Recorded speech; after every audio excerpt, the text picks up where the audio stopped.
Bem-vindos ao canal Meoraita. Deixe o seu like, os seus comentários, se inscreva no nosso canal, compartilhe com seus colegas. Muitas pessoas perguntam por que nós acenamos para a vela de Havdalah. Vamos entender isso um pouco melhor.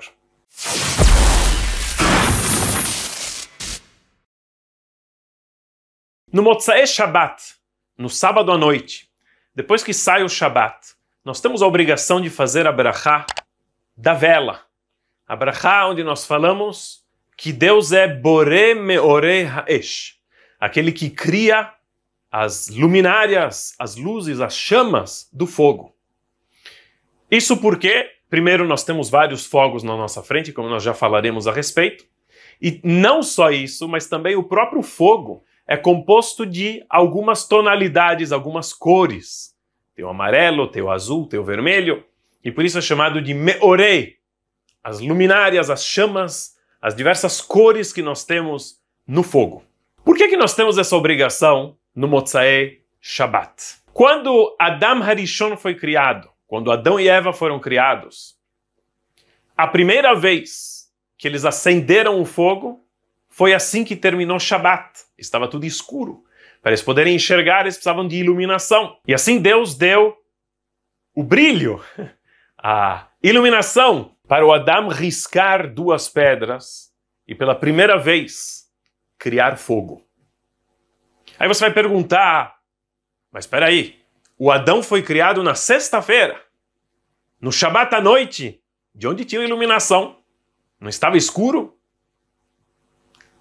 Na realidade, os livros místicos nos explicam, e o Midrash nos explica, que quando Deus criou o mundo, Deus criou uma luz especial, uma luz muito forte, uma luz que brilha mesmo à noite. E por isso, no primeiro Shabbat, Adam e Havá tinham esta luz. No entanto, uma vez que na sexta-feira, após a criação de Adam e Havá, eles pecaram comendo do fruto proibido, uma das punições que Deus trouxe foi que esta luz seria ocultada logo após o Shabat. E por isso, desde o momento que o Adão foi criado até sair Shabat, durante 36 horas havia luz. Mas quando saiu Shabat, Deus guardou esta luz para o futuro e escureceu. Por isso Adão precisava de luz. E Deus deu a inteligência para Adão, pela primeira vez, criar fogo. E por isso todas as vezes, quando termina Shabbat, e nós ao longo da semana iremos usufruir deste fogo para cozinhar, para iluminar, para aquecer, nós fazemos em primeiro lugar a brachá de Boré Meorei Haesh. Uma vez que quando termina Shabbat, nós temos a obrigação de fazer a Havdalah, nossos sábios instituíram que nós fizéssemos a brachá da vela junto com a Havdalah. Mas a brachá da vela é independente. Tanto é que, por exemplo, quando Tisha B'Av, o jejum de 9 de Av, cai no domingo, inicia com o pôr do sol de Shabbat. À noite não dá para fazer Havdalah, mas a brachá da vela nós temos a obrigação de fazer, e o costume é fazer na sinagoga logo antes da leitura de Eichá, e em casa, logicamente, quem não vai na sinagoga precisa fazer em casa a brachá da vela. Qual é a vela que nós temos que utilizar para fazer a brachá da vela no Motzei Shabbat? A princípio, qualquer vela serviria para a brachá. No entanto, uma vez que nós falamos na brachá Boré Meorei Haesh, as chamas do fogo, nossos sábios dizem que é preferencial que a pessoa use uma vela que tem algumas chamas. No mínimo, 2 chamas. Isso significa que para esta brachá, poderia, por exemplo, se aproximar 2 velas, acender 2 velas, juntar as 2 velas. Nós temos agora uma chama formada de 2 pavios e seria suficiente para se fazer esta brachá. No entanto, existe o costume de se usar uma vela trançada. Assim nós temos vários pavios, várias velas juntas, unidas, fazendo uma tocha.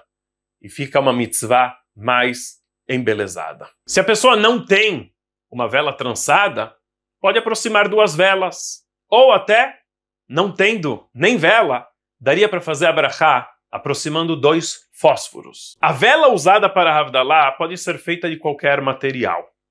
Mas, segundo a Kabbalah, deve-se usar sha'avá, cera de abelha.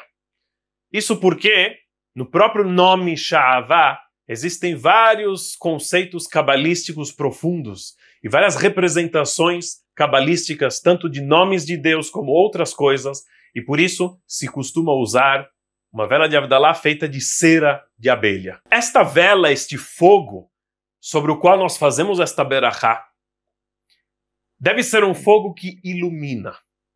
Então não pode ser um foguinho muito pequeno. Nossos sábios dizem que este fogo precisa iluminar o suficiente para você discernir entre duas moedas parecidas. E daí que surge, inclusive, um dos motivos que nós olhamos para as mãos perto da vela, como nós já vamos explicar daqui a pouco. Há uma discussão interessante na halachá, se esta brachá que nós fazemos sobre o fogo no Motzei Shabbat, no sábado à noite, é uma brachá de Birchot HaNehenin, das brachot de proveito, ou faz parte de Birchot HaShevach, as brachot de louvor. Qual a diferença? Birchot HaNehenin, por exemplo, nós fazemos antes de comer. Para que a pessoa possa usufruir do mundo, ele precisa antes fazer uma berachá. É uma forma de agradecer e pedir permissão para Deus, que criou aquela fruta, por exemplo, para a pessoa poder usufruir. A berachá que a pessoa faz antes de comer, tanto a berachá do pão, a berachá de uma fruta, a berachá da carne, do ovo, do leite, etc., é uma berachá chamada de Birchot HaNehenin, uma berachá de proveito. O mesmo a berachá de aromas, cheiros de flores, folhas, também é uma berachá chamada de Birchot HaNehenin, uma berachá de proveito. Birchot HaShevach, berachot de louvores, são berachot que nós fazemos para louvar a Deus. Por exemplo, quando você vê um raio, um relâmpago, você faz uma berachá louvando Deus. Quando você vê uma estrela cadente, você faz uma berachá louvando Deus. Quando se vê um arco-íris, se faz a berachá louvando Deus, e assim por diante. São berachot de louvor. Não é algo que você tira proveito, mas sim uma berachá onde você está louvando Deus por ter criado aquilo, por ter feito aquilo daquela forma tão bela e tão magnífica. E nossos sábios discutem se a berachá que nós fazemos Boré Meoreh Ha'esh é uma berachá onde nós estamos pedindo a licença para ter proveito do fogo que Deus criou, ou é uma berachá de louvor, louvando Deus por ter criado o fogo para nós. A princípio, a berachá que nós fazemos no Motzei Shabbat sobre o fogo é uma berachá de louvor. Você está louvando Deus por ter o fogo.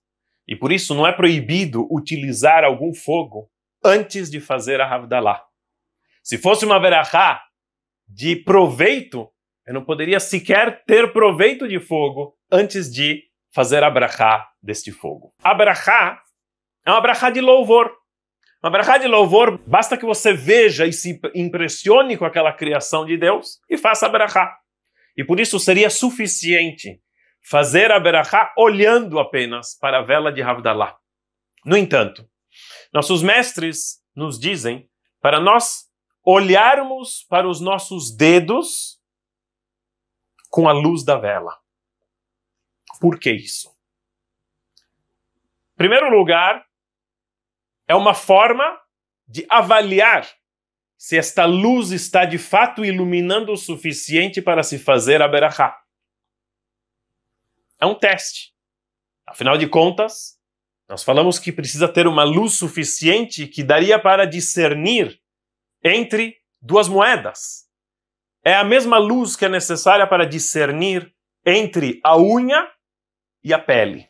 E por isso, nós olhamos para as unhas e os dedos à luz da vela na hora de fazer a berachá. Uma vez que nós falamos que a berachá que nós fazemos sobre a vela é uma berachá de louvor, em primeiro lugar você vê e depois você faz a berachá.